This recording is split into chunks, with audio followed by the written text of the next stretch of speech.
Hello and welcome to a new video. In today's video we're going to take a look at Shadow Beedrill in the Halloween Cup. I already kind of showcased, I think, the same team here in the top team video, and I kind of want to give it a try as well here. Of course, if I say in the top team video that Shadow Beedrill has some potential, I kind of need to prove this here as well correctly. Anyway, we're going to take a look here today at a very interesting moveset on this Pokemon. On PvPoke, the recommended moveset is Exeter on this Pokemon, as Exeter got buffed like, I don't know, 4 seasons ago or something, to be a Surf clone. Back in the day with 65 damage and 40 energy, being very solid with this one. And I decided to go for, I think, the 20 damage move Fell Stinger instead. Why the reason for this one is here, kind of course, that we're going to be able to get the attack buff with this one. But honestly, the main reason for it is literally just that you're going to be able to get to this move one fast move earlier. And this makes a huge difference, like a huge difference here towards this one. If you would not go for Fell Stinger, I highly doubt that this Pokemon has any play in this cup, but Fell Stinger is going to make this Pokemon so much more interesting. And you're going to see it here today in the video as well. Beedrill was honestly the star of the show here. Like, this Pokemon was amazing, and as you're going to see, the first opponent already forfeits. So, the next opponent here, we're going to encounter the Clodsire in the lead. This Pokemon definitely doesn't want to encounter our lead, but now we're going to see the Eradicate coming in, and we are going to be able to bait them a little bit. We're going to be able to use a shield, we're going to be able to get a crunch onto us, luckily not getting the debuff here as well, which is very important for the matchup, because otherwise quick attack from the opponent would do quite a lot of damage. But as you guys see here, we're going to be able to bait the opponent, getting the shield from them. I can use a shield here as well, and we're very likely going to be in a very solid spot afterwards. As we can overfarm now quite a bit, we're going to go up to a double Fell Stinger. It's going to be a CMP tie, and we will see what the opponent going to do. If they want to let the move go through, that's fine for me, which they do here. If they were to use a shield, I still would have been able to poison sting them down with our Quillfish. But also, they're going to reveal the final Pokemon here for them, which is going to be the Guzzlord, making it an interesting matchup for us, as we can go for the Fell Stinger again, allowing us to get the final shield from the opponent while still reaching out to another one here. We had +3 attack, I think, at this point. Now it's +4, and the opponent's Guzzlord is kind of completely gone there already at this point, and we still have our Golok here left. It is not really looking too good for Golok there, because I think one Earthquake is going to be able to knock us out. But at this point, we're gonna put the opponent already into range where just one Awkward Tail would be enough. But the opponent overfarms by a little bit too much, allowing us to go for another Shadow Punch, knocking them out and winning us this battle. Next opponent, Tentacruel. Very good lead for us. Let's see what we can do here. The opponent decides to swap out into the Drifblim. Here I make a huge mistake. I should have just swapped out straight away into my Quillfish. Quillfish would be able to outspeed the opponent. But let me tell you, this is most likely the worst battle I've played recently. We're gonna see here that the opponent gonna go for a Charge Move. I was like, no way, it's not gonna be an Ice Event. It was not an Ice Event. It was a Shadow Ball, and with this, basically, our only hope against this Pokemon is going to be gone. And yeah, I do agree, this was maybe a little bit too risky, and this definitely didn't work out. But also, I don't know, like, I feel like most of the times I would have been on the right boat with that one. I would have been, most I did the right call with this one as well. Most people would go for a bait there, because, like, why the hell wouldn't they? Like, I locked myself in a matchup that is not particularly good for me as well. I know that I need to use shields in order to reach, like, the Ice Beam. But the opponent just never really want to go for baits, which is a totally valid strategy. Like, shoutouts to them, very well played here so far, but we still actually have a chance of coming back from this one, which is ridiculous in itself. But as you can see, Shadow Punch is going to knock out the opponent's Drifblim. They're going to have their own Golok in the back, and if they're going to use a shield against this bait here, we will be able to win the battle. Let's see if they're going to do this. They just played better. They called the bait here. Well played to the opponent. We are not going to be able to knock them out now, because they're going to be able to have still their shield left, and yeah, well played. Next opponent, Ariados. What do you want to do here? Go for 3 fast moves and then swap out. It is the best play of basically going up against Ariados here, because they're of course going to have access to the move Trailblaze, being super effective against our lead. We don't really want to use shields early on, especially as Beedrill is mainly good in the 2-shield scenario. What you're going to bait out here is quite a decent for us as well. It is going to be the Morpeko, as we're going to have a CMP tie here against the opponent. We're going to let the move go through. It's going to be the Psychic Fangs, and we might have to invest in another shield here, but we're actually going to be able to just fully farm them down. Goodbye there. In comes the Cacturne. I can go for the Dynamic Punch, forcing them to go for a shield here, and we can now unleash our Beedrill. Beedrill still takes a ton of damage from them, but look at also the damage that we do against them. But sadly, we're going to have a CMP tie here. I should just went for an extra fast move. That would have been way better for me. But yeah, we lose, of course, the CMP tie. We can still go for the Faustdinger, get at least the attack boost for the next matchup here. But it's now down to Beedrill against the Ariados. Two bug and poison types against each other. Let's see who is going to be able to win this one. We're gonna boost our attack up even further. The opponent goes for a charge move and we decide to let the move go through. Mudstep is way more damaging to the opponent than whatever we can do with this charge move here, but we are going to be able to at least still get to this Stinger, knock them out, and win the battle. Next up, Germnaa. This Pokemon is going to be not ideal for our lead, but I still usually stay in and go up to a Dynamic Punch and then swap out, because at a Dynamic Punch they're at an Ice Beam and I kind of want to catch the move. In comes the Giratina from the opponent, and this is going to be an interesting matchup as we still have Ice Beam on our Qwilfish, allowing us to have some great coverage here. We're going to try our best to get to another charge move, but as you're going to see, we're going to use the shield against the opponent. It is going to be that Ominous Wind, and we can try our best to go for another Ice Beam here to try to knock them out. Let's see if we're going to be able to be successful with this one. We're not going to be able to knock them out with that, but at least we can still go for another Awkward Tail here. And it looks like a CMP tie as well. So let's see, maybe it's going to be a CMP tie. It is not. Oh no, it is actually. And so we can now align our Golurk against the opponent's Giratina, which is going to allow us to go for a Shadow Punch. We still have a shield advantage, and this might carry us all the way because we have still that Beedrill, and we are going to go up against the opponent's Germnaa, but here's one unfortunate thing about this matchup. We are just barely not going to be able to knock out the opponent's Golurk with our Beedrill. If this were a one-shot, we will very likely won the battle, but we didn't. And so sadly, Shadow Punch is going to be enough to get the shield, of course, here. And they have an Ice Beam stored, not allowing us to do anything here, to be fair. Yes, we kind of got walled as well from the get-go. But if I just, was able to knock out that Golurk there, I would have been fine. They survived with like 1 HP or something. Unfortunate. And next opponent, we're going to have the Whiscash against us in the lead. That's going to be a very bad matchup as well. And as you can see here already, this is not the Halloween Cup. I just accidentally went into the wrong meta.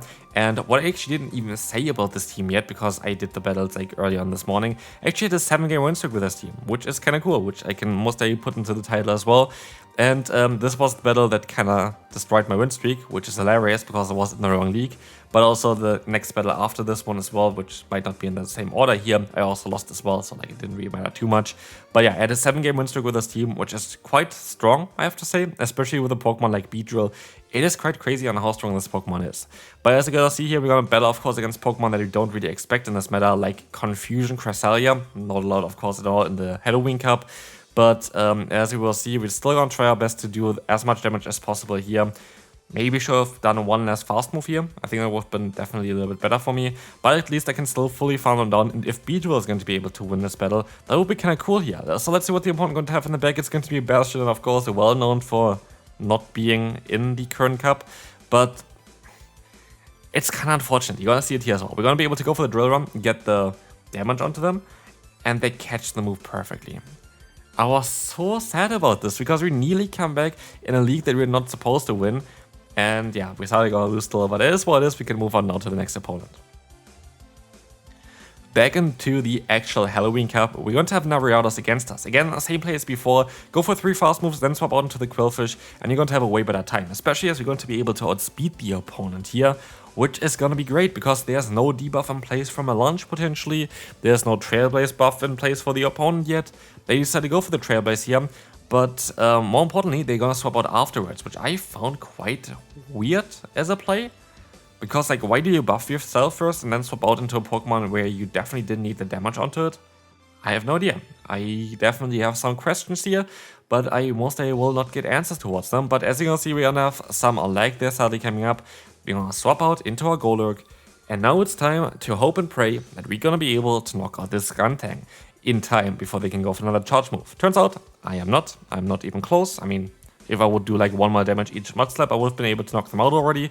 But as I was predicting the opponent would swap out into the Ariados, I'm going to be able to now go for the Shadow Punch, knock them out, and this is going to be lovely because Shadow Golurk is just going to completely wreck the opponent here without any help from the Beedrill needed here. We're going to be able to just completely destroy them. Goodbye there. Wigglytuff. This was actually, I think, one of my favorite battles of the day, so that was definitely a fun one here. We're going to see Wigglytuff against us, we're going to see the Golurk coming in from the opponent, and we're going to be able to go ahead and go for some awkward tails against this opponent's Pokemon, which is going to do a ton of damage, most likely enough to knock them out. And of course the opponent knows it as well. What we will do is, we're going to decide to use a shield here in order to either get realignment, allowing us to go for Beedrill against the Wigglytuff, or get the final shield, which you're going to be able to do here. And Shadow Punch hopefully is going to be enough at this range, as we will be able to win the CMP tie, which is really important in this case. We're going to be able to knock them out, and we can swap out straight away. And now it's down to Beedrill against whatever is in the back. And it's going to be a little bit of a tough one, I have to say. Swift is coming through, we decided to use a shield. In hindsight, I should have never done this, because they have a Clodsire in the back. Any Stone Edge, any Earthquake is going to be enough to knock us out. But the best play that I can go for is go for the Fell Stinger, boost my attack, because I would have not been able to go for 2 drill runs. I can now go for 1 boosted drill run, doing a ton of damage, putting them into range for a much step down of the Golurk, which I would have not been able to do without the attack buff beforehand. And so we're gonna be able to go for the full farm down. But the game is not over. I still have to reach a move against the Wigglytuff, but I'm not going to be able to reach a Dynamic Punch. Is a double resisted Shadow Punch enough against the opponent here? It actually is, which I did not expect at all.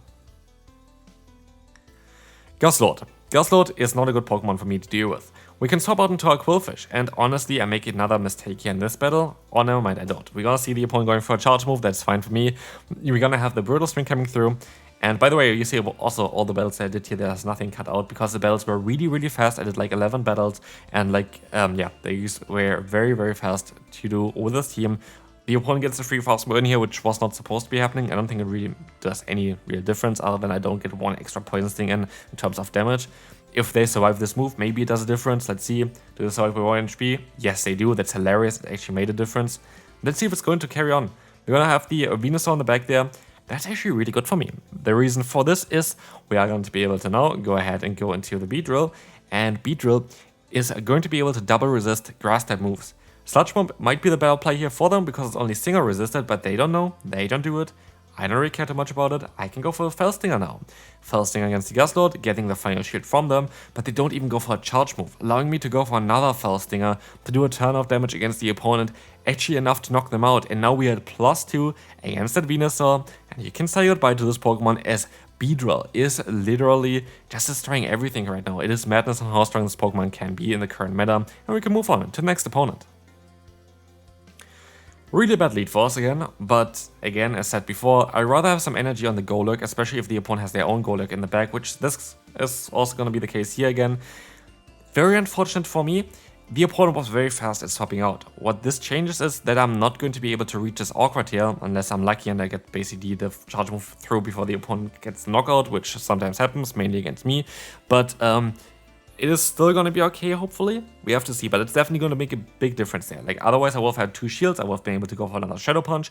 Another difference, of course, here is that the opponent wants a CMP tie, which I did not expect as well, which is going to be a little bit awkward. And now it's down to Beedrill, which is going to be forced to let the move go through. It's going to be the Ice Beam, they're around 50% health, and we're going to see in the back it's going to be the Clodsire.